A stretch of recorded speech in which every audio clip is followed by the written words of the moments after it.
Hello again, true crime fans. We've got another mysterious case to explore. The case of Alexis Rasmussen.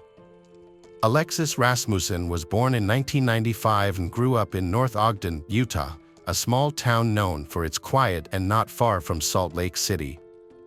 She loved dancing, reading, and spending time with her family, especially with her brother, who was her best friend. They enjoyed watching movies and chatting together for hours. Alexis was cheerful, sociable, and always smiling. She wanted to be independent and earn her own money for personal expenses. Like many teens, she decided to work as a nanny to earn some extra cash. In the spring of 2011, Alexis started searching for a part-time nanny job. She learned of a couple nearby looking for childcare help. She applied and was hired immediately after the interview. The couple, DEA and Eric Millerberg, were 38 and 36 years old, respectively. They were seen as decent and educated, attending church every Sunday. DEA worked at the hospital, and they had 2 daughters. Alexis's meeting with them went well, and they quickly built a good rapport. She started working almost daily, caring for their children while they was at work. The eldest daughter, from DEA's previous marriage, was 5 years old, and the youngest was just 9 months old. Everyone was happy. Alexis had pocket money, which she spent as she wished and even managed to save some. Eric and DEA were finally able to go to work normally and spend time together, appreciating that their children were always supervised by a young nanny. Meanwhile, Alexis's parents were pleased that their daughter was earning her own money and showing a desire to work, rather than spending time at questionable parties. Many of her friends also worked as nannies or waitresses, so this was considered normal. This thing was ideal for everyone until a tragedy occurred. On September 10, 2011, as usual, Alexis went to babysit the Millerberg family's 2 children during the day. She was supposed to return home in the evening. However, at 11:30 p.m., she called her mother, Dawn, saying that Eric and DEA had not returned from their date yet, and she would have to stay late. She asked if she could stay the night to avoid having to go home after dark. Her parents agreed, they trusting the Millerbergs as a decent family and they think nothing bad will happen. This was the last call her mother received from her daughter. In fact, Alexis' relationship with the Millerberg family was complicated. When she met Day, she quickly fell under their negative influence. Despite their respectable appearance, but they had a troubled past. Both had been convicted for distributing illegal substances, and Eric had committed other crimes. At the time of these incidents, both were on probation for another offense, but neither Alexis nor her parents were aware of this, nor did they suspect she might be in danger at their house. The Millerbergs gradually got Alexis addicted to alcohol, starting with small amounts before hosting parties where alcohol was abundant. Later, they introduced her to weed. She quickly became dependent, and soon they began paying Alexis for her childcare work not with money but with weed. From the outside, no one noticed anything wrong with Alexis. She took very little and returned home late, so her parents were unaware of her new addictions and believed she was in good hands. Unfortunately, this was not the case. On September 11, 2011, Alexis' parents were waiting for their daughter to come home. However, after she informed them the previous day that she would stay at Millerberg's house overnight, she never returned home. Her parents tried calling her, but their calls went straight to voicemail. Too worried for her daughter, her mother, Dawn, contacted all of her friends, but none of them had any information. Dawn has also been in contact with the Millerberg family, who said that she had left their home that morning and they never saw her again. Then, Dawn reported her disappearance to the police, who promptly began their investigation. Police have issued a missing persons notice for Alexis and questioned Eric and DEA, as they were the last known individuals to see Alexis. When the police arrived at the Millerberg home, Eric and DEA refused to let them inside, saying the house was untidy. They talked to the officers outside, stating that Alexis left their home around 11:30 a.m. to meet a friend, and afterward, the family went to bed and claimed to know nothing more about her whereabouts. During questioning, the officers noticed that DEA and Eric appeared to be under the influence of stimulants, which might have explained their erratic movements and overly cheerful speech. Their behavior seemed suspicious to the investigators, but without a search warrant, they were unable to inspect the house. This made them even more suspicious. The detectives speculated about whom Alexis might have planned to meet. They were aware of her boyfriend and considered that she might have gone to see him. The police came to see her boyfriend, and he said they had no plans to meet that morning. To verify this, he showed his phone and his messages with Alexis. Upon inspection, it was clear they had only exchanged brief messages shortly before she stopped communicating. The boyfriend claimed he had no idea where she could have gone or whom she was with. Detectives also spoke with Alexis' other friends and classmates, but nobody had seen her since she disappeared. It seemed like she had vanished. They all mentioned that she had no enemies. She was an ordinary teenager, with no ties to the criminal world. The possibility of her running away was dismissed because all her belongings, including money she had saved, were left at home. She had never run away before and wasn't seen as a troubled teenager. All the leads turned out to be useless. At that time, Alexis' parents were unaware of an app called Blink, which could have helped them locate she. Blink allows real-time tracking of the movements of loved ones and friends who choose to share their location. The app is designed to be secure and does not allow tracking of strangers, which prevents stalking. To track someone, you must send a request from your contact list, and they must accept it. The last time Alexis's phone worked was at Eric's house, which was the last known location of she. There was no evidence that she had left the house Millersburg that morning.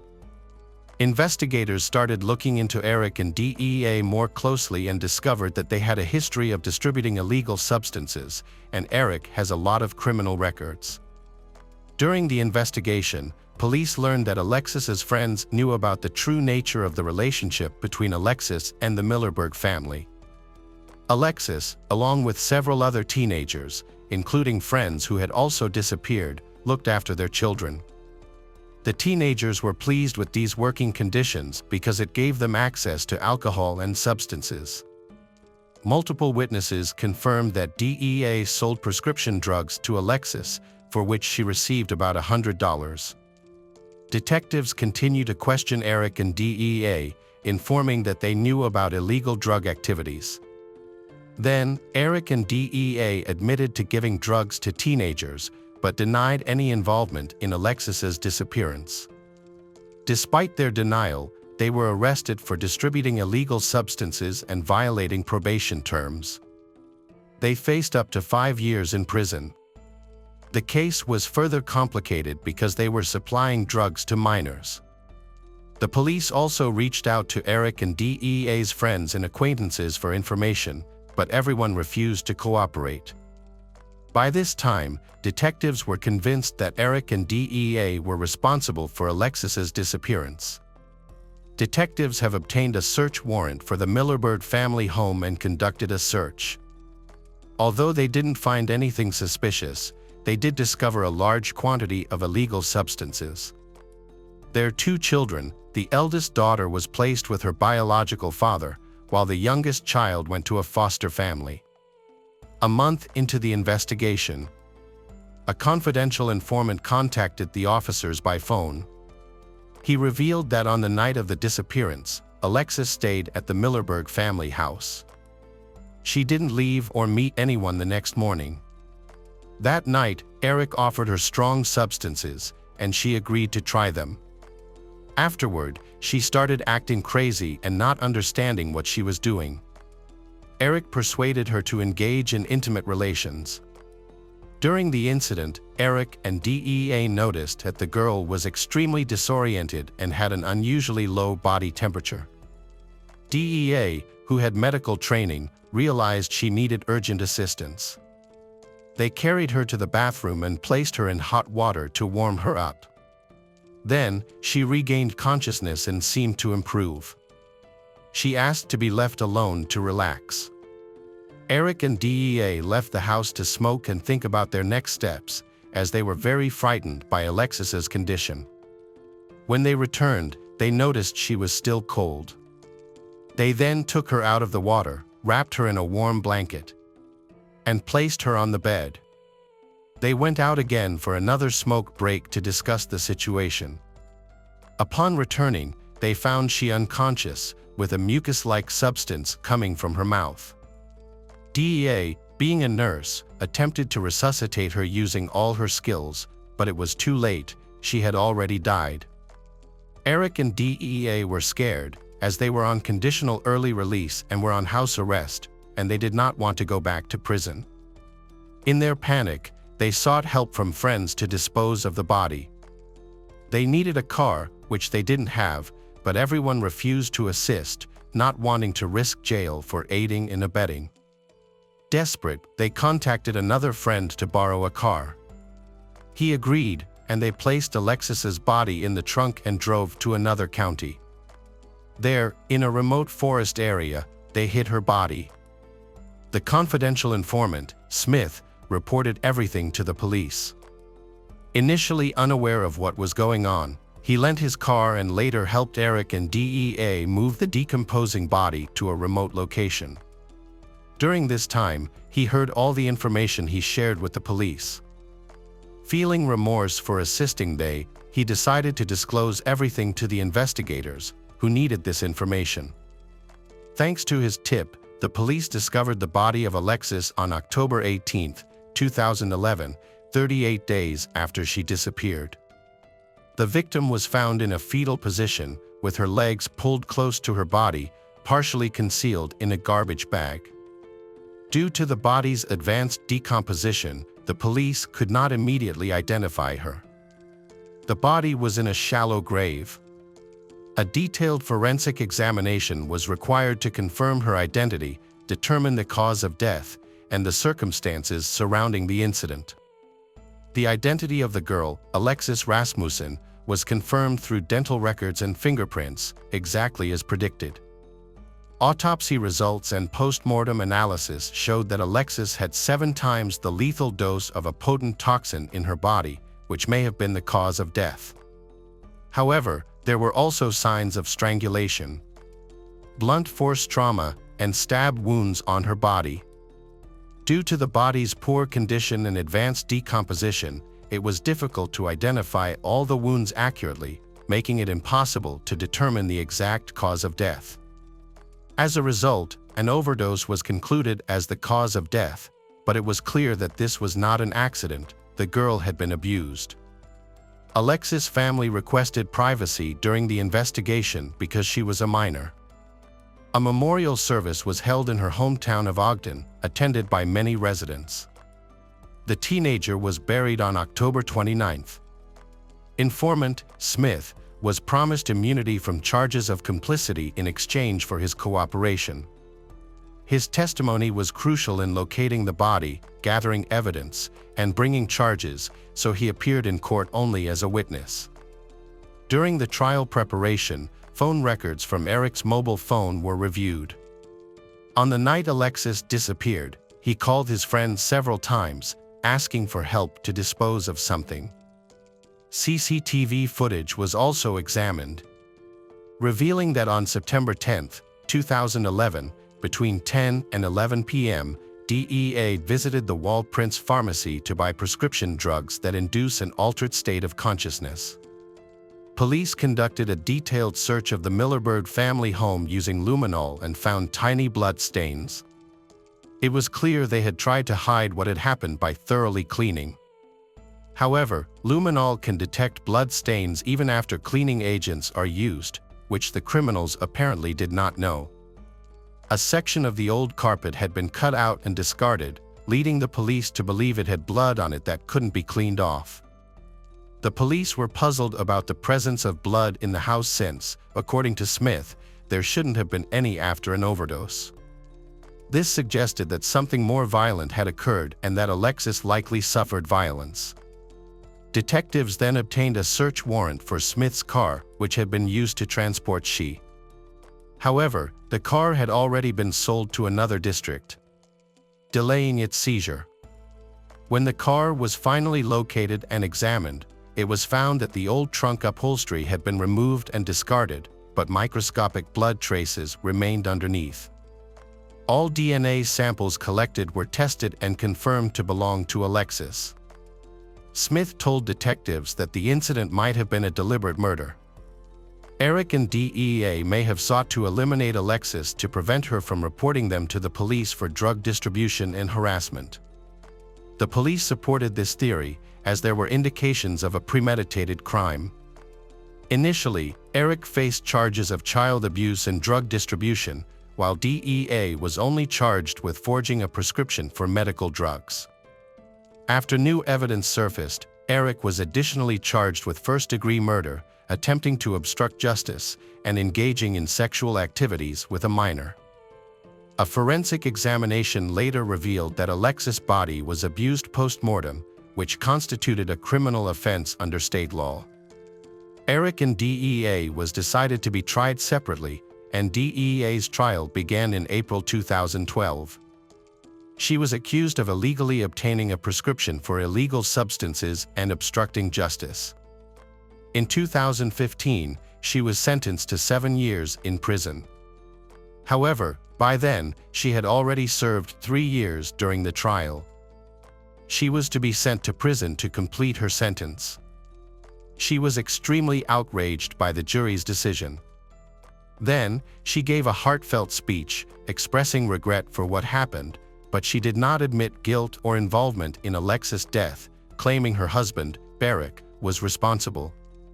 She offered excuses and also expressed her deepest condolences to the Alexis family. The court deemed imprisonment appropriate for Eric and DEA's actions, distributing substances to minors, engaging in sexual intercourse, and intentionally drugging a teenager with illegal substances. Additionally, they attempted to hide the body and mislead the investigation. Notably, the body was buried twice because Eric thought the first location was not secure enough. This indicated careful planning of the crimes. DEA stated that after 3 years in prison, she realized her mistakes and wanted to reintegrate into society. She requested freedom, but no one believed her intentions were genuine. Her actions were seen as an effort to avoid more jail time, so the commission decided she should remain imprisoned. DEA was sent back to jail to serve the rest of her sentence. However, she soon became eligible for parole. While in prison, her relationship with Eric fell apart. They argued, and DEA filed for divorce, which was finalized. During his imprisonment, Eric changed the tattoo on his neck from DEA's name to Death, which was in English. This change led to disciplinary action against him. In July 2013, Eric Millerbird's trial began. By March 2014, he pleaded not guilty to all charges. He claimed that the night Alexis disappeared, she stayed with them to babysit. After returning from a date, they used substances together at her request. They all attempted to engage in sexual activity. Regarding the drug use, Eric asserted that Alexis used the substances voluntarily. During the trial, Eric's criminal history was revealed. Between 1997 and 2011, he faced multiple charges, including burglary, firearm offenses, and resisting arrest. During the trial, the front rows of the courtroom were filled with Alexis' friends and acquaintances, all visibly grieving. This hearing was particularly challenging for them as it revealed sensitive details about the life of the underage girl for the first time. Previously, her relatives were unaware that she was paid in substances by her employers for her work as a nanny. These adults had gotten her addicted. However, Eric showed no remorse for exploiting the girl. He remained jailed during the trial for providing illegal substances to minors and harassing them. This situation likely led to conflicts for Eric in prison. He was attacked by his cellmate, Simon Russell, who stabbed him around 30 times, focusing on his head and neck. He also suffered multiple defensive wounds on his hands. He was then taken to the hospital, where his condition was deemed satisfactory after receiving first aid. He survived the attack. The day after, Simon was charged with attempted murder and obstruction of justice. Eric's provocative behavior was seen as outright disrespect both in jail and in the courtroom. He not only supplied Alexis, a 16-year-old girl, with marijuana but also repeatedly attempted to have sexual relations with her. On the night of the girl's death, he assaulted her even after she had died. Eric's wife, DEA, testified against him, accusing him of committing the crime. She stated that he forced Alexis to take 3 doses of drugs and then started to harass her. When Alexis became ill, they attempted to help her, but it was too late, and she died. Despite this, Eric still engaged in sexual intercourse with her after her death. The prosecution supported this account. The prosecutor argued that Eric behaved monstrously, exploiting Alexis's trust, coercing her into consuming hard drugs, and then assaulting her by stabbing and bludgeoning her. They claimed his sexual desire was the main motive for the murder. However, Eric's lawyer contended that DEA's testimony was false, accusing her of manipulating the situation to avoid punishment and by shifting blame onto her husband. Actually, the prosecution only presented communication records from Alexis' accounts, with no evidence from DEA that Eric had given her a lethal dosage of illegal drugs. The medical examiner's report stated that the official cause of death was an overdose, despite other injuries sustained. There was no definitive proof that Alexis didn't inject the drugs herself, only witness testimonies could clarify any involvement in her drug use. However, Eric and DEA blamed each other. The defense argued that DEA's involvement in the crime was greater than she admitted and that she was equally guilty. They alleged that she urged Eric to kill Alexis and dispose of the body. The lawyers claimed Alexis's death was accidental due to an overdose. Furthermore, the defense lawyers suggested that DEA should bear significant responsibility for the incident. The prosecution argued that Eric supplied Alexis with illegal substances to harm her. She deceased also had other injuries, including head trauma from a blunt object and some fresh wounds, indicating it wasn't an accident. According to the prosecution, it was clearly murder, with Eric directly responsible for her death. They demanded the harshest possible punishment for Eric, describing him as a manipulator who first got the girl addicted to mild illegal substances and then continued to administer them for his exploitation. The trial was highly controversial, with an uncertain outcome until sentencing. Eric advised his lawyers to agree to let him take some responsibility. He believed it was only fair to admit his role in what happened and apologize to Alexis' family, hoping to receive a lighter sentence. However, he denied committing deliberate murder. He claimed he did not inject she with psychoactive substances, attributing this action to DEA. Surveillance footage showed that DEA went to the pharmacy for prescription drugs and forged prescriptions. Despite this evidence, Alexis' relatives believed Eric was the main culprit and urged the judge to impose the maximum sentence. They wanted a life sentence without parole to ensure he would never be released. The court found him guilty of all charges, including first-degree murder, and sentenced him to life imprisonment with the possibility of parole after 6 years. DEA applied for parole 3 times. Her first applications in 2015 and 2017 were rejected. However, in 2018, her application was approved because she completed addiction recovery courses and a culinary business program to help her reintegrate into society.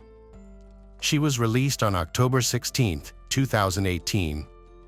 Eric became eligible for parole in 2018 and applied for release, but his request was denied, and he remains in prison.